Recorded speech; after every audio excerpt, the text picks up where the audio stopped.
तुस्तो द्वन्द्ववित्तो विमस्तरः समसिद्धव असिद्धायु च कृतवापि न निबध्यते. He who is satisfied with gain which comes of its own accord, who is free from duality and does not envy, who is steady in both success and failure, is never entangled, although performing actions.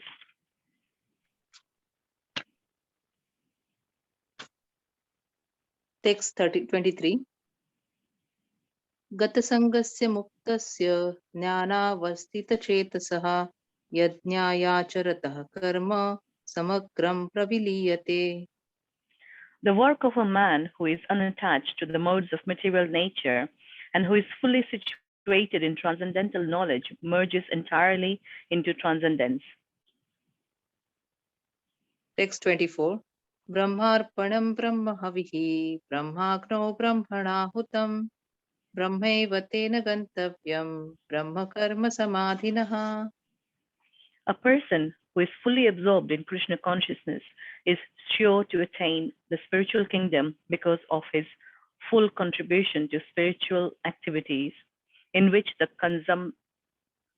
consumption is absolute and that which is offered is of the same spiritual nature. Text 25.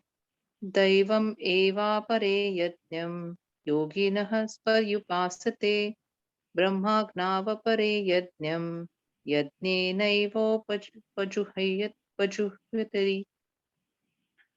Some yogis perfectly worship the demigods by offering different sacrifices to them, and some offer sacrifices in the fire of the Supreme Brahman. Text 26. श्रोत्रादीनिन्द्रियाण्यन्ये संयमाग्निषु जुह्यति शब्दादीनविषयान्यन्य इन्द्रियाग्निषु जुह्यति. Some, the unadulterated brahmacharis, sacrifice the hearing process and the senses in the fire of mental control, and others, the regulated householders, sacrifice the objects of the senses in the fire of the senses. Text 27. सर्वाणीन्द्रियकर्माणि प्राणकर्माणि चापरे आत्मसंयमयोगाग्नो जुह्यति ज्ञानदीपिते. Others who are interested in achieving self-realization through control of the mind and senses offer the functions of all the senses and of the life breath as oblations into the fire of the controlled mind. Text 28. द्रव्ययज्ञास्तपो यज्ञा योगयज्ञास्तथा परे स्वाध्यायज्ञानयज्ञाश्च यतयः संशितव्रतः. Having accepted strict vows, some become enlightened by sacrificing their possessions, and others by performing severe austerities, by practicing the yoga of eightfold mysticism, or by studying the Vedas to advance in transcendental knowledge. Text 29. अपाने जुह्यति प्राणं प्राणे पानं तथा परे प्राणापानगतिरुद्ध्वा प्राणायां परायणः अपरे नियताहारः प्राणान् प्राणेषु जुह्यति. Still others, who are inclined to the process of breath restraint to remain in trance, practice by offering the movement of the outgoing breath into the incoming and the incoming breath into the outgoing, and thus at last remain in trance, stopping all breathing. Others, curtailing the eating process, offer the outgoing breath into itself as a sacrifice. Text 30. सर्वेप्येते यज्ञविदो यज्ञक्षपितकल्मषः यज्ञशिष्टामृतभुजो यान्ति ब्रह्म सनातनम्. All these performers who know the meaning of meaning of sacrifice become cleansed of sinful reactions, and having tasted the nectar of the results of sacrifices, they advance toward the supreme eternal atmosphere. Text 31. Nayam lokosya yajnasya utonyah kuru sattama. O best of the Kuru dynasty, without sacrifice, one can never live happily on this planet or in this life. What then of the next? Text 32. Evam bahuvida yajna vitata brahmano mukhe कर्मजान् विद्धि तान् सर्वान् एवं ज्ञात्वा विमोक्ष्यसे. All these different types of sacrifice are approved by the Vedas, and all of them are born of different types of work. Knowing them as such, you will become liberated. Text 33. श्रेयान् द्रव्यम् अयाद्यज्ञा ज्ञानयज्ञः परन्तप सर्वं कर्माखिलं पार्थ ज्ञाने परिसमाप्यते. O chastiser of the enemy, the sacrifice performed in knowledge is better than the mere sacrifice of material possessions. After all, O son of Pratha, all sacrifices of work culminate in transcendental knowledge. Text 34. तद्विद्धि प्रणिपातेन परिप्रश्नेन सेवया उपदेक्षन्ति ते ज्ञानं ज्ञानिनस्तत्त्वदर्शिनः. Just try to learn the truth by approaching a spiritual master. Inquire from him submissively and render service unto him. The self-realized souls can impart knowledge unto you because they have seen the truth. Text 35. यज्ञात्वा न पुनर्मोहम् एवं यास्यसि पाण्डव येन भूतान्यशेषाणि द्रक्ष्यस्यात्मन्यथो मयि. Having obtained real knowledge from a self-realized soul, you will never fall again into such illusion. For by this knowledge, you will see that all living beings are but part of the Supreme, or in other words, that they are mine. Text 36. अपि चेदसि पापेभ्यः सर्वेभ्यः पापकृत्तमः सर्वं ज्ञानप्लवेनैव वृजिनं सन्तरिष्यसि. Even if you are considered to be the most sinful of all sinners, when you are situated in the boat of transcendental knowledge, you will be able to cross over the ocean of miseries. Text 37. यथेधांसि समिद्धोऽग्नि भस्मसात् कुरुतेऽर्जुनः ज्ञानाग्निः सर्वकर्माणि भस्मसात् कुरुते तथा. As a blazing fire turns firewood to ashes, O Arjuna, so does the fire of knowledge burn to ashes all reactions to material activities. Text 38. न हि जानेन सदृशं पवित्रम् इह विद्यते तत्स्वयं योगसंसिद्धः कालेनात्मनि विन्दति. In this world, there is nothing more sublime and pure as transcendental knowledge. Such knowledge is the mature fruit of all mysticism.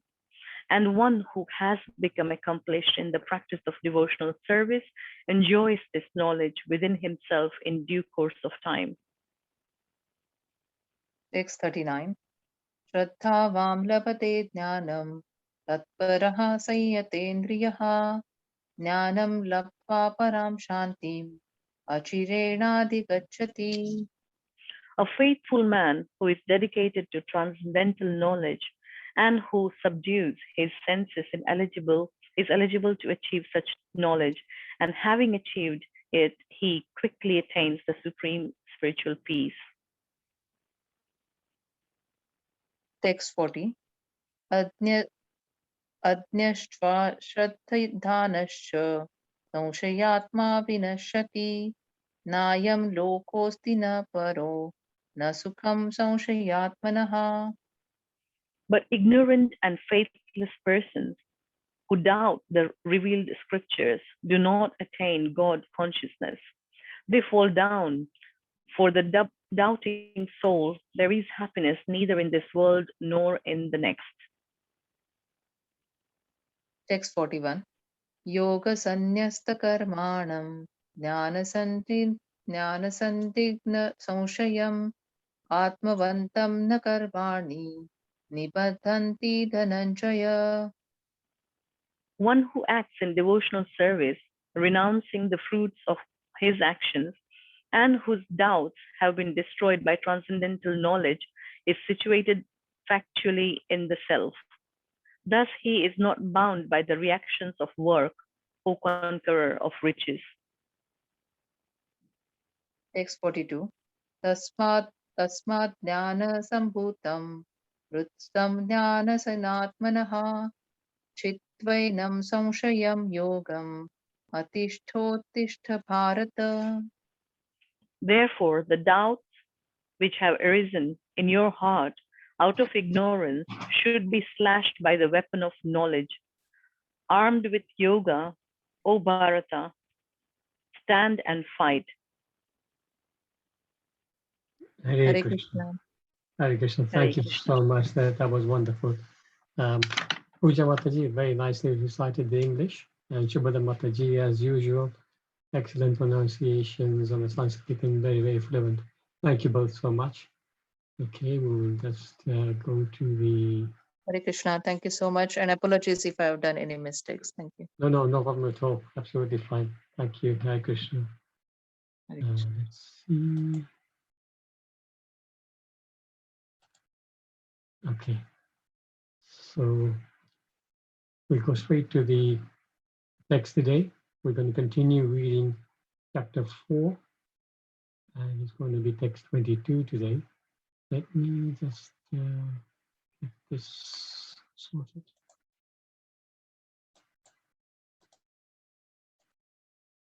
Okay, I need to.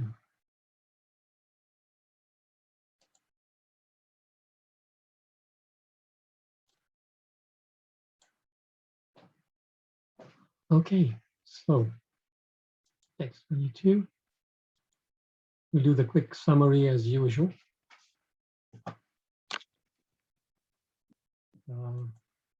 So text 1 to 10 so spoke about the transcendental knowledge about himself. 11 to 15, he spoke about applying the transcendental knowledge. And then 16 to 24, which is the current section, we are trying to understand karma on the platform of jnana. So a little bit technical, but important section to understand. So next, we'll just recite the verse. Sorry, go back. Om Namo Bhagavate Vasudevaya. Om Namo Bhagavate Vasudevaya. Om Namo Bhagavate Vasudevaya. Srimad Bhagavad Gita, chapter 4, text 22. Yadrichalabha santushto dvanvaiti to vimatsaraha samasiddhavasiddhau cha kritvapi na nibhadyate. Translation and purport by Prabhupada Ki Jai.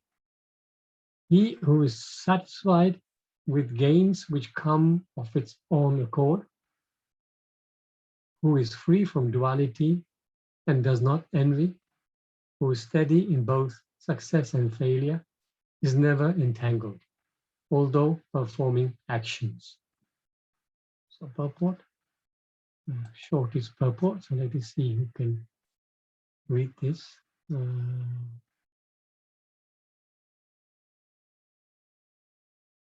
Let's see, Ila Ben, Ila Mataji, are you there? If you're there, you can please unmute and read the purport for us.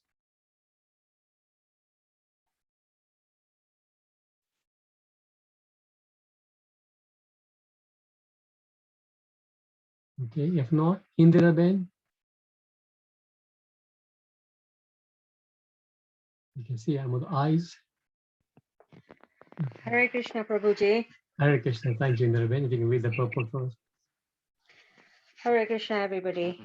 A Krishna conscious person does not make much endeavor even to maintain his body. He is satisfied with gains which is obtained of their own accord.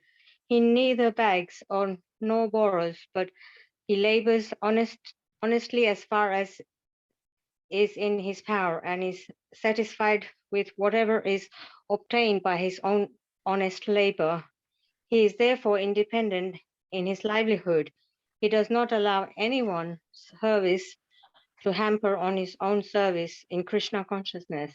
However, for the service of the Lord, he can participate in any kind of action without being disturbed by duality of material world.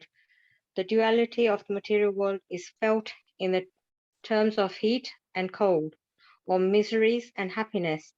A Krishna consciousness person is above duality because he does not hesitate to act in any way for the satisfaction of Krishna. Therefore, he is steady both in success and in failure.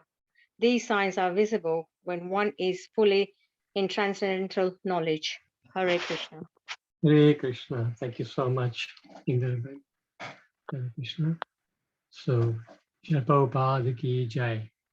Om Ajnanati Mirandasya Jnananjana Shalakaya Chakshurunmilitam Yena Tasmai Shri Gurave Namaha Shri Chaitanya Manobishtam Papitam Yena Bhutale Swayam Rupa Kadamayam Dadati Swapadantikam Vandeham Shri Guru Shri Yuttapada Kamalam Shri Gurung Vaishnavamsha Shri Rupam Sagajatam Sagana Raghunathan Vitam Tam Sanjeevam Sadavaitam Sapadutam Parijana Sahitam Krishna Chaitanya Devam Shri Radha Krishna Padan Sahagana Lalita Shri Vishakhan Smitahamsha Hey Krishna Karuna Sindhu Deenabandho Jagatpate Gopesha Gopika Kanta Radha Kanta Namaste Tapta Kanchana Gaurangi Radhe Vrindavaneshwari Vrishabhanu Sute Devi Pranamami Vancha Kalpatarubhyascha Kripa Sindhu Vyayevacha Patitanam Pavanebhyo Vaishnavibhyo Namo Namah. Jai Shri Krishna Chaitanya Prabhu Nityananda Shri Advaita Gadadhar Shri Vasadi Gaur Bhakta Hare Krishna, Krishna Krishna, Hare Hare, Hare Rama, Rama Rama, Hare Hare. Prabhupada ki jai. Namo Om Vishnu Padaya Krishna Krishna Bhutale Srimate Bhakti Charu Swami Ti Namine. Namo Om Vishnu Padaya Krishna Krishna Bhutale Srimate Bhakti Vedanta Swami Ti Namine. Namaste Saraswate Deve Gauravani Pacharine Nirvishesha Sunyavadi Pachatale Shri Prabhupada ki jai. So interesting purport, interesting verse. Just as usual, we'll dive into the purport and see what we can dig out from these interesting verses. Just give me a second.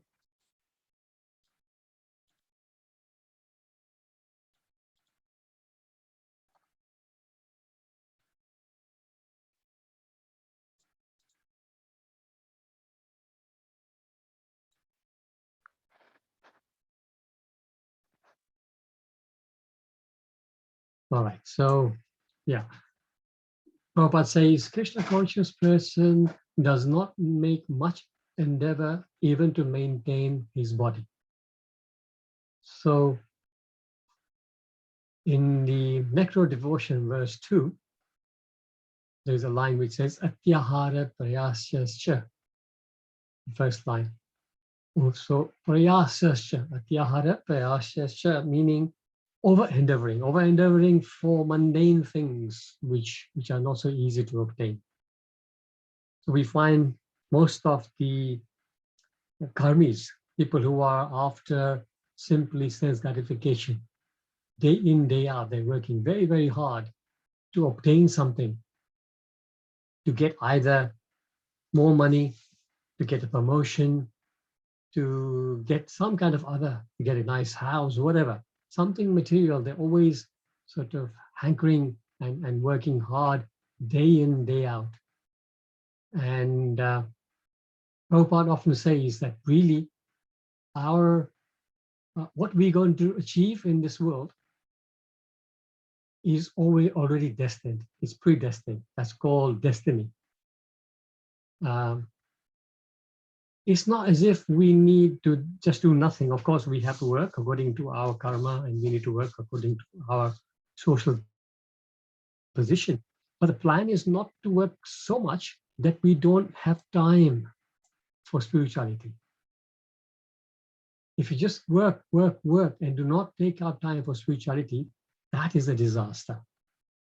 Because working for food, or working for mundane things, is very temporary. And as Prabhupada always reminds us, that even animals are provided for. The Lord provides for everything. He says, Prabhupada often says, the elephants in Africa, there are millions of elephants, and each elephant eats 50 to 100 kilos a day. The Lord provides for the elephant. The elephant doesn't go out to work or try and earn it. The Lord makes natural arrangements for him to eat. Similarly, birds, they wake up in the morning chirping away, and there's always food available for them. There's berries and fruits on the trees, there are worms on the ground so they can easily get. Krishna's made this arrangement for them. So similarly, why would Krishna not make arrangements for the humans? So for the humans, Krishna has given us enough intelligence to grow our own food. So in the rural times, in the Vedic times, every family would have a little patch of land, and you would grow your vegetables. You would have a cow at home or two, and you would milk the cow and make delicious preparations from the milk and the vegetables you have. And that is all you need. Nobody needed to drive 50 miles, 100 miles to get on the train at rush hour, go on work. But this is the modern society that has been created. And everybody thinks that unless I do this, I will not survive. But we went back to the basics. We would not need to do all this crazy running around. We're going to receive whatever is due to us. Sometimes you find people working so hard in a material life, yet they fail to achieve what they want to achieve because it's not in their destiny. So we must understand that working like dogs and hogs is not the human trait. Our duty is, yes, we work just enough to make endeavor, to make ends meet, but then do find time for spirituality, not over endeavor. At the same time, not be idle, of course. We can't say, okay, what is destiny will come to me, I will just sit and do nothing. That is a dangerous situation, because it is said in English, as a proverb, isn't it? It says, an idle mind is a devil's workshop. So you don't want to get into that situation, but just don't over endeavor. A lot of people, when we meet people, we speak about spirituality, we speak about, you should chant. And they straight away say, oh, no time, don't have time. One time, one of our devotees went to speak to a business person, and he was going quite often and saying the same things. At one point, this business person got so angry. And in Gujarati, I'm not sure whether in Hindi there's a similar thing, but in Gujarati, there's quite a few Gujaratis on the call.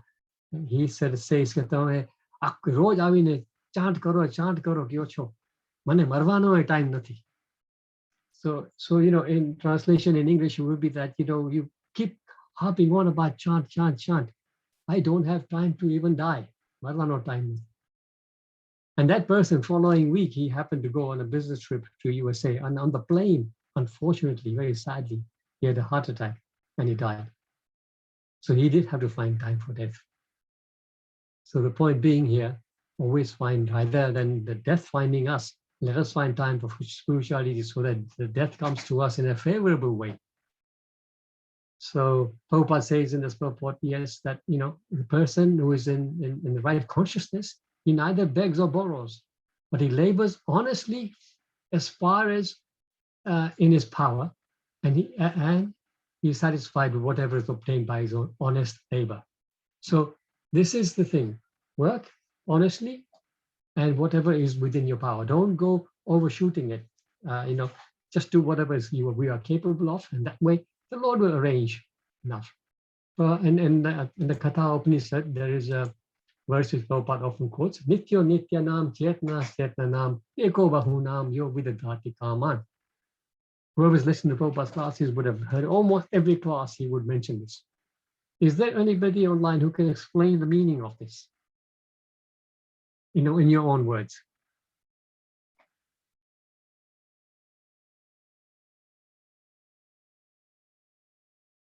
No?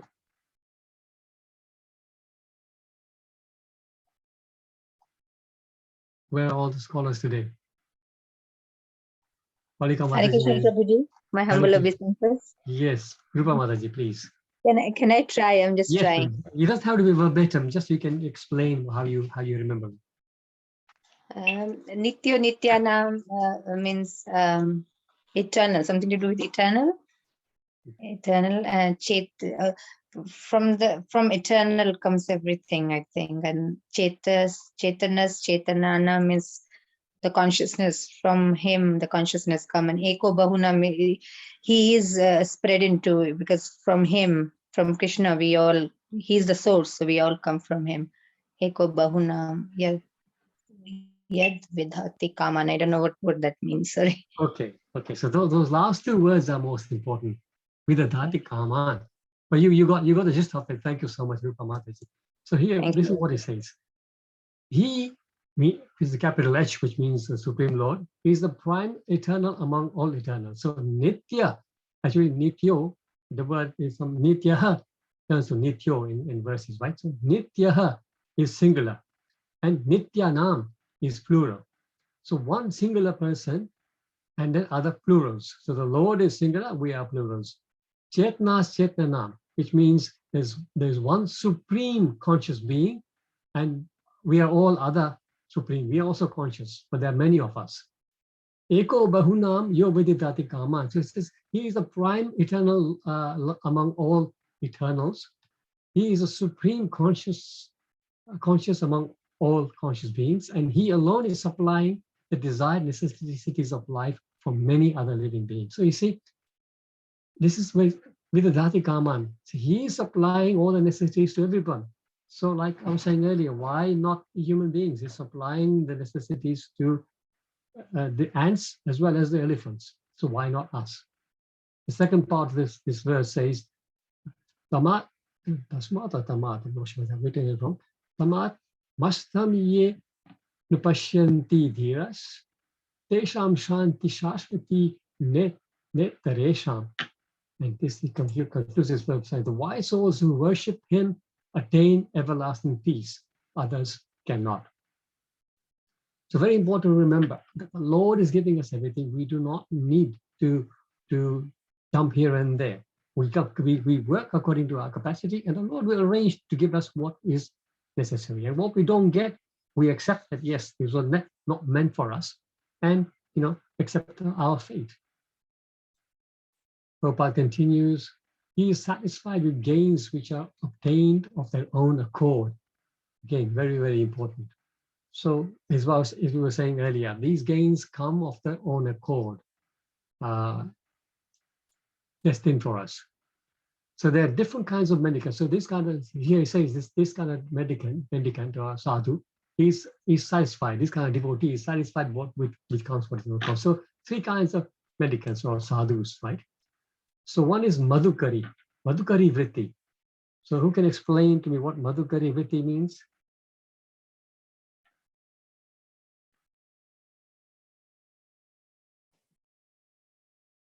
Hare Krishna, Prabhuji. Yes. Is it who they take food from house to house to the Yes, sadhus? yes, exactly.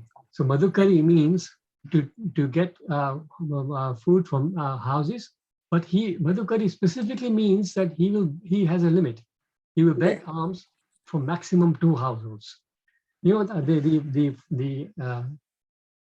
term Madhukari refers to Madhu means a bee, a bumblebee.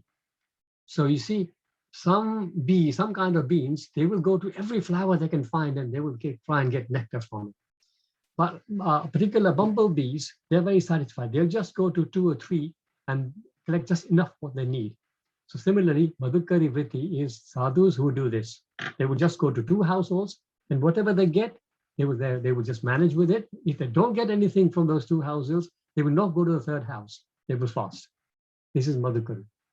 Then another term, Kara Patrish Vritti.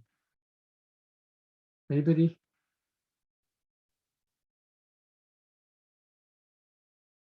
I'll give you a hint. Kara means hands. And patra means a vessel or container. Can anybody guess what that means now?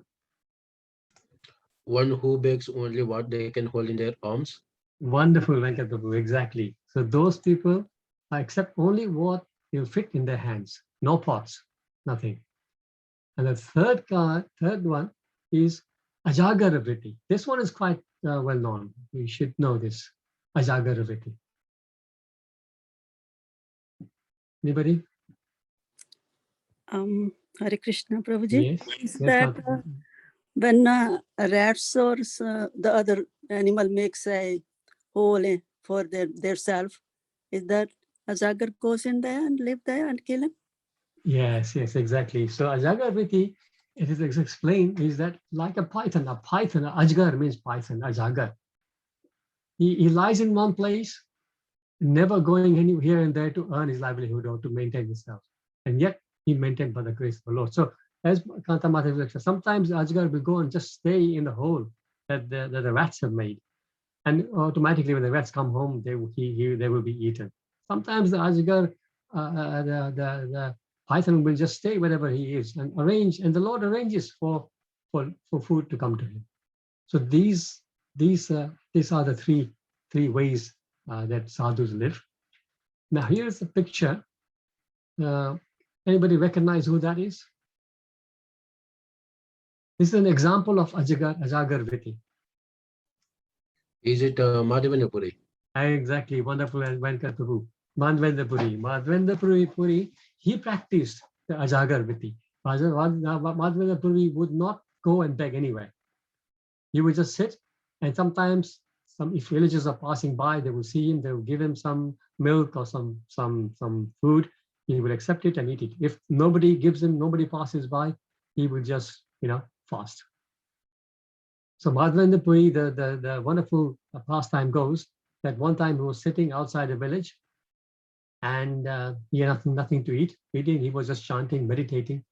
And a very young boy, very bright young boy comes along with a pot of milk. And he says, here, we know you've been fasting and you can please accept this milk from us. So he says, how do you know that I'm fasting? So some village ladies were passing by and they know that you are fasting. So please accept this milk. So please finish it in your time. I'll come back later and pick up the pot. So Madhavendra Puri takes that milk. It is the sweetest, the most delicious milk he's ever tasted. And he's wondering, my goodness, that was such the best, the amazing milk I've had. And he's waiting for that boy to come back to ask him, where did he get that milk that he never tasted before? The boy never came back. Finally, he falls asleep. And then in his dream, Lord Krishna comes. That boy, of course, was none other than Lord Krishna himself. In his dream, he holds Madhavendra Puri by his hand and takes him, walks him to a particular bush. And under the bush, he says, look, I am buried under this bush for many, many years. When the Muslims were attacking all the temples, the pujaris who were worshipping me, they buried me under this bush, and they fled. Now, I don't know what happened to them, but I have been here for many, many years, and I'm really hot under here. Please get the villagers and get help to dig me out of here, and then arrange nice worship for me on top of the Govardhan hill. So Mother Puri, of course, wakes up and then he follows his instructions, find this deity of Gopal. And he arranges amazing worship, builds a little temple on top of the Govardhan hill, and they start amazing, opulent worship of this deity. So this deity is still existing, and it is existing now. Anybody knows where this deity of Gopal is now? Shrinathji, Prabhuji? Yes, exactly. It's in Nath Gurdwara and it's worshipped as Srinathji. This is the story of Mother Puri and Ajagarviti. And there's one more story about Ajagarviti. Anybody know who that is?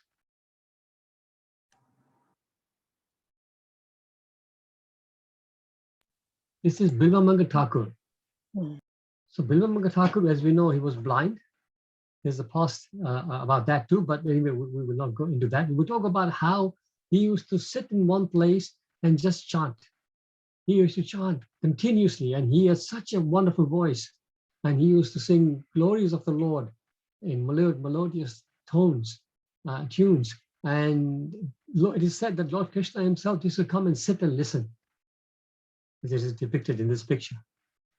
And the Lord himself used to bring milk for him to drink. So this is Bilvamanga Thakur, again another story about Ajagarviti. So the devotional consciousness is of such a person is detached, completely detached, and is spiritually attached to, and the mind is completely free from all dualities. So just as the conditioned soul sees bad and good times, but here in this case, because they are above all these kinds of feelings, they are completely free from any kind of distress. These are the wonderful situations of these devotees. Prabhupada continues, however, for the service of the Lord, he can participate in any kind of action without being disturbed by the duality of the material world. So again, the picture. This may not be so easy to find out. Anybody know straight away? Is it Haridas Haridas Thakur. Oh, wonderful. I thought it would go more difficult. Yes, Haridas Thakur. So Haridas Thakur, as we know, he was born in a Muslim family, but he took the Krishna consciousness and he was chanting. He was chanting how many? 100,000 names or more? No, 300,000 names of the Lord a day. And people, and Acharyas tell us it works out to 192 rounds. We're struggling to do our 16. He used to chant 192 rounds. And one point, the Qazi called him because they said they were quite envious that you're a Muslim. Why are you doing Hindu stuff? And he said you must stop chanting. Haridas Thakur refused and says I cannot stop chanting. And the Chant Qazi arranged for him to be beaten up in 22 marketplaces, as we know, but nothing happened to him. So it's a long story, but the point being that in the end, because of his dedication to this kind of worship and not being disturbed by any duality, he continued his chanting. In the end, when he left his body, the Lord himself, Lord Chaitanya Mahaprabhu, he himself did his last rites. Imagine how fortunate a soul can be when the Lord himself does his last rites. Then this one's quite easy. Anybody? Who are these? 6 Goswamis. Yes. Mahaprabhu and yeah. Wonderful. Yes, 6 Goswamis of Vrindavan. Thank you so much. And each one of them gave up either opulent posts in the government or immense family wealth. Each one of them came from that kind of background. And they gave all that up and sat down under different trees in Vrindavan and studied the books. And from the Vedas, they wrote all the important scriptures. Of course, Sanatana Goswami and Rupa Goswami got direct instructions from Chaitanya Mahaprabhu. But they all sat and wrote this wonderful literature for us all to relish in our times. But they gave up sleep. They used to sleep for 1 or 2 hours a day. They used to also not even have a hut. You know, they didn't even build a hut for themselves. They used to normally sleep under a tree. And it is said that they did not even sleep under the same tree for more than one night, just in case they got attached to even the tree. So this is the kind of detachment they had, and they were not disturbed by anything at that time. And the other example is our dear Srila Prabhupada. Srila Prabhupada gave a comfortable situation situated in the Radha Damodar temple in Vrindavan, very comfortable situation. And he followed the instructions of his spiritual master and traveled the world. Here in this picture, we see him in the winter in USA somewhere, you know, struggling with the cold, but he didn't care about all those disturbances. We know about the stories when he was burgled and somebody stole his typewriter and 6 months worth of translated manuscripts. Any one of us would be dejected by such an event. He just went on. He just took it into his stride and carried on doing his translations and preaching continuously. Once again, he used to only sleep for 3-4 hours a day. So these are all wonderful personalities, wonderful examples. There are many, many more examples in even more recent times, but not much time for that.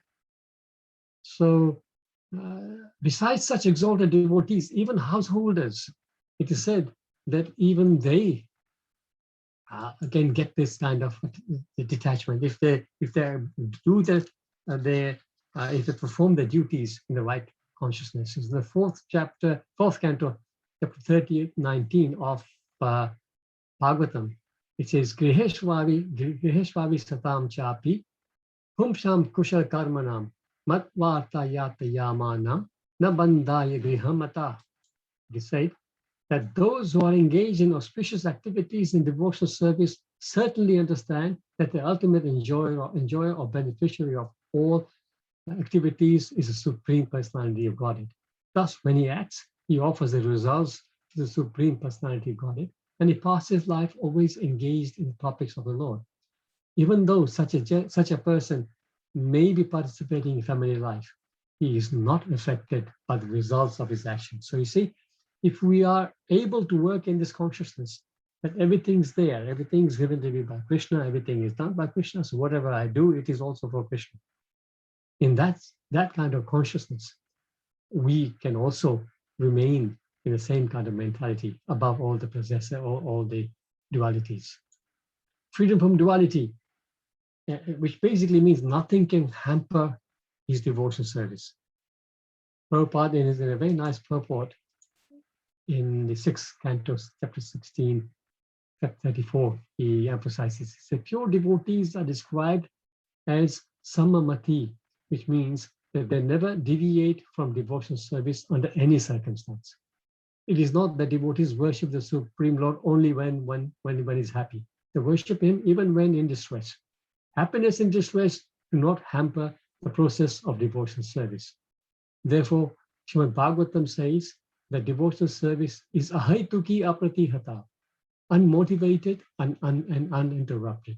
When a devotee offers devotional service to the Lord without any motive, anya bilasita shunyam, Bhakti Rasamrita Sindhu 1:11, his service cannot be hampered by any material condition, apratihata. Thus, a devotee who offers service in all conditions of life can conquer the Supreme Personality of Godhead. So, devotional service people say, oh, I can't do devotional service because of this. We often give material reasons why we can't do our devotional service. But actually, devotional service is beyond any material consideration. So in that sense, there is no material impediment that can affect devotional service. It's only our mind that can stop devotional service. Otherwise, it is ahaituki apratihata. It cannot be stopped by anything material. It's beyond the material. So one must remember that and always remember that this is, I am in doing some activity which is far superior to any other reasons that I'm giving. And then finally, Prabhupada says, therefore, he is steady both in success and in failure. These signs are visible when one is fully in transcendental knowledge. So a beautiful couple of verses, combined verses in chapter 12, 18 and 19. Samashatro shamitrecha tatha mana panapamanayo shitosha sukha dukha dukeshu samasanga vivarjita tulya ninda sutir mauni santusta yena kenachit aniketa stiramati. Left one line out. Bhakti man me priyo naraha. One who is equal to friends and enemies, who is equipoised in honor and dishonor, heat and cold, happiness and distress, fame and infamy, who's always free from contaminating association, always silent and satisfied with anything, who doesn't care for any residence, who is fixed in knowledge, and who is engaged in devotional service. Such a person is very dear to me. Krishna's announcement. Krishna says, these are all wonderful traits. So here we're talking about being equal. A person who is fully transcendental, is steady in both success and failure. It's equipoise, honor and dishonor, heat and cold. We spoke about Prabhupada. Happiness and distress. We spoke about devotees who don't just do devotional service and happiness. They do it in both situations. Fame and infamy, doesn't matter. Always free from contaminating association. And of course, these devotees will always keep away from karmis. Always silent. Silent meaning not having, many times, sometimes people have Maun Vrat, but that is not recommended. Maun Vrat means saying nothing. Here it means silence actually means that saying nothing material. Don't get involved in prajalpa, but engage in devotional talks. If you're talking devotional talk, then materially you're silent. That is what meant by silent. Satisfied with anything. Doesn't matter which condition you put him under. Prabhupada again, talking about Prabhupada. In the early days, Prabhupada used to have, only afterwards when the moment became successful, more and more people came and there was more Lakshmi available, there was more comfortable accommodation. Otherwise, Prabhupada used to live very frugally, sleep on the floors, and just live with bare necessities. So he was satisfied with anything. He continued doing his service. He doesn't care for any residence. So like again, we discussed about the 6 Goswamis. They didn't care about residence. And even a tree they didn't want to get attached to. So like this. And he's fixed in knowledge and engaged in devotional service. This is the aim. This is the situation for a Pakka devotee. So devotees, I will stop here and invite any comments, any questions, any realizations, please. Hare Krishna.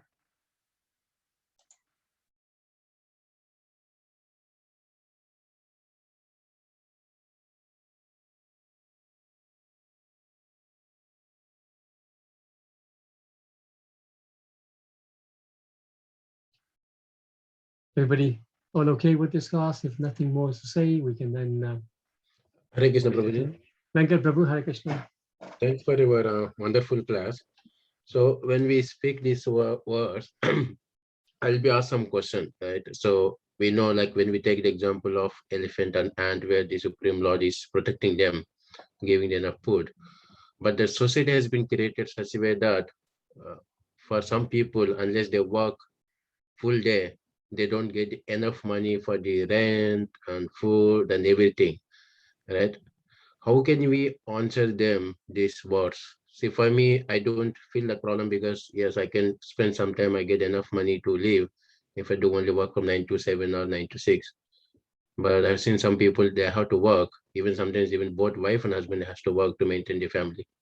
So how can we give the assurance to them this in the current world? Thank you, Venkat Prabhu. You make a very, very nice point.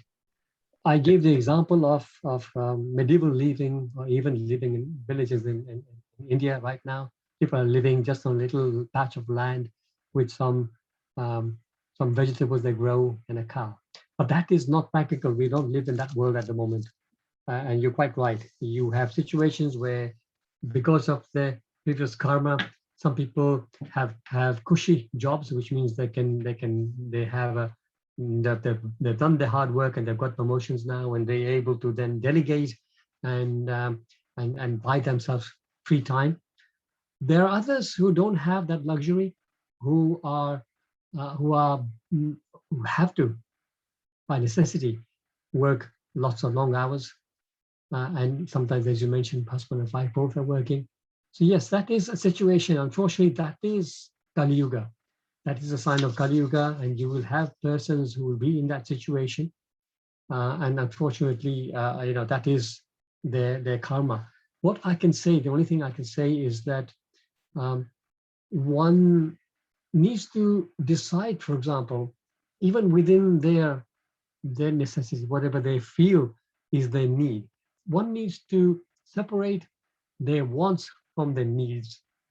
I know families like that where some people are like that, but they work hard, and then they're working hard probably not for the basics. For the basics, they can probably afford. Maybe even the husband worked and the wife didn't work, they can still survive. But they say, no, we need the wife to work so that we can afford a holiday a year, and we can afford to have a better car, or we can afford, something like that. So they have this kind of notion that they need to do all these things. So now, what I would say is that, spiritually speaking, we do not need. Actually, we do not need holidays. Our forefathers never took holidays. We do not need to have a posh car. As long as there's a basic car that gets you from A to B, you should be satisfied with it. Sometimes, if you're living in a place where there's ample transportation, maybe you don't even need a car. Sometimes the car can be a liability. Once you have a car, you need to worry about the road tax. You need to worry about the insurance. We need to worry about servicing it. You need to worry about breakdowns, all those things. So maybe if one is living in the city, I lived in Hong Kong. I lived in Hong Kong with myself and wife, with my wife and my son. We lived in Hong Kong in the late 90s. And there, some of my friends had cars. But actually, car was such a big liability. Hong Kong is such a small place. It was difficult to find parking, and wherever you found parking, it was so expensive. But the transportation in Hong Kong is so good. You got so many different ways that you can get around that I didn't bother. I didn't need a car. So like that, one can decide. So what I'm saying is, I'm not saying that this applies to everybody, but in most cases, I beg to suggest that most cases they can still manage to find some time to do. And on top of all that, these people, they work hard, and then when they come home, if they have 2-3 hours, they will sit in front of the TV and watch some nonsense. So again, maybe they do have to work 8 or 9 hours a day, but then they can still find at least an hour a day to read Bhagavatam, Bhagavad Gita, or listen to some classes. That will keep the spirituality going. Sorry, it's a long-winded answer, Venkat Prabhu, but I hope. Yeah, thank you, Prabhu. I think I got an answer to speak to them. I have one other question for myself, where Prabhupada in purpose says that the devotees or the people who fully announced, they don't beg or borrow, right? So currently I have a mortgage for my house. So how is it, like borrowing is not recommended, or? Okay, yes. So again, I think these are the modern times. Modern times, very, very few, very fortunate people who can afford to buy a house with cash. These are millionaires who just have so much money flushing around. But no, for us mere mortals, we would need to borrow, to get a house. So I personally, I feel that kind of borrowing, because that is the necessary borrowing. You're borrowing to have a roof over your head. Because if you don't borrow and get a house, you will be paying rent forever, and literally all your money is down the drain. With the mortgage, at least by repaying the mortgage, eventually after 20 years, 15, whatever the mortgage term is, that house belongs to you. So that kind of borrowing, I would not worry too much about. What I think more is concerned here is, what is mentioning is that people borrow money for luxuries. So people borrow money to go on a holiday. Some people borrow even worse. Some people borrow money to go to gamble. When they lost some money, they borrow more money from their friends so they can try and recover. And it just goes deeper and deeper. So that kind of borrowing is not necessary. Thank you, Prabhuji. Hare Krishna. Thank you, Hare Krishna. Hare Krishna. So yeah, Shurabhi Mataji is saying, I like the glimpses and pictures shared by you on the on Prabhupada, very touching. Just a random question. In UK, from your experience, do you find mostly very rich devotees taking Krishna consciousness? Yeah, good question. We do have examples of very rich devotees, which people who have taken to the devotional service. Within our temple at the Bhaktivedanta Manor, straight away, obviously I don't want to name any names, and I can think I know one particular family that is actually on this call, but I will not name them. But even apart from that, I know at least 3 or 4 other families who are really well-to-do, and they are amazing devotees. So yes, there are examples of that as well. And there may be others who are very well-to-do who we don't know about. Okay. One more question from Shurabhi Mataji. Says, I see only very rich devotees in the temple. So I see only very splendid rich devotees in the temple when they were visited. Okay, yeah, fair, yeah. So there are, of course. Generally speaking, it is said that wealth. Sometimes wealth. There are 3 or 4 things: wealth, beauty, beauty, knowledge. So these 3 things can be a disqualifier for devotional life, because when somebody is very wealthy, he doesn't think the need to pray. When somebody is very beautiful, they're too proud of their beauty or their looks. And then somebody who's got too much knowledge, they think I know everything, and they don't want to listen to a devotee speaking. So yeah. So your Mataji is making comment, wealthy needs social appreciation. So yeah, okay, maybe, but perhaps you never know. Perhaps some wealthy people are coming to the temple for that kind of appreciation. So they have some kind of a social situation where they're appreciated. Yeah, that may be the case too. But the devotees I am thinking of in my mind are the devotees who are actually doing some amazing service, putting a lot of extra hours into helping the temple. And of course, a lot of wealth as well they're contributing. So, thank you. Any other points before we close?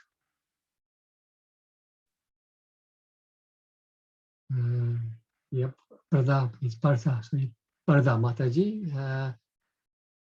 Just an extension of earlier question. Already mind is not stable in this yuga, and families with imbalanced finances, status, etc. How can they be convinced to chant? Yes, so actually, it is these people whose minds are unstable because of all these different disturbances, material disturbances. They really need to chant, and one way or the other, we need to try and get that message across. Yena kena prakarena, mana Krishna niveshaya. Some one way or the other, if they can turn their heads towards Krishna and chant, they will find a lot of solace. We all have this experience. That yes, we all, nobody is without any material difficulties. This world is dukhalaya mashashpatam. So there's not one person who doesn't have difficulties. But if that person turn his head towards Krishna, it is said that one must go and pray to Krishna, not to tell Krishna about your big problems, but tell your big problems how big your Krishna is. So this they can really work. They can, Krishna will show them the solutions, and that themselves will find it easier to bear with any difficulties they have. Sometimes some difficulties we are suffering have no answers. We just have to tolerate. That also Krishna will teach us.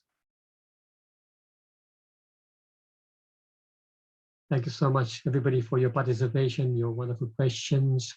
It's coming up to 10 to 9, so we will close now. Vancha kalpatarubhyasya kripa sindhubhyeva patitanam Napavnebhyo Vaishnavebhyo Namo. Hare Thank you, Krishna. Prabhuji. Thank you, Wonderful Prabhuji. class. Hare Krishna Prabhuji, thank you for lovely class. Prabhuji. Hare Krishna, everybody. Hare Krishna. Thank you, Shipra Mataji. Hare Krishna, thank you. Thank you so much. Hare Krishna, Mukesh Bhai. Hare Krishna, Urmila Ben. Hare Krishna. See you tomorrow. Hare Krishna, Prabhuji. Hare Krishna, Kantamaji. Thank you so much for your contribution, Kantamataji. Thank you, Prabhuji. Beautiful class, wonderful, amazing, very enlightening. Thank you. Very enlightening. It's glorious of Srila Prabhupada and our Guru Maharajis to give us this knowledge. Hare Krishna. Wonderful. Hare Krishna. Thank you, Shubhadra Hare Mataji, for your wonderful recitation once again. Hare Krishna.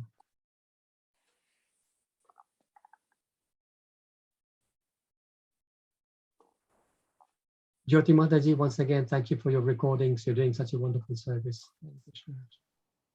Hare Krishna. Prabhu. Hare Krishna Prabhu. Sandeep Prabhu, right? Did I get the name right? Hitesh Prabhu. Getting it wrong. Hitesh Prabhu. Okay, I'm going to write it down here. Next time I'll read it. No, just no worries. Okay, no problem. Hare Krishna. Okay. Our devotees will close now. Hare Krishna.